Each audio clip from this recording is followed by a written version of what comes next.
হ্যাঁ হ্যাঁ গাইস, আমি এখন ঈদের জন্য খালি বানাবো। তো এখন আমি 6 কিলো আটা দিয়েছি, এটা আমার 2 কিলো দিলাম, এই 6 কিলো আটা দিলাম।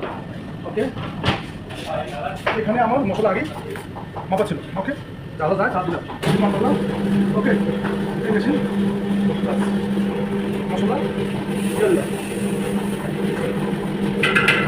এখন এটা ভালো করে মিক্স করবো।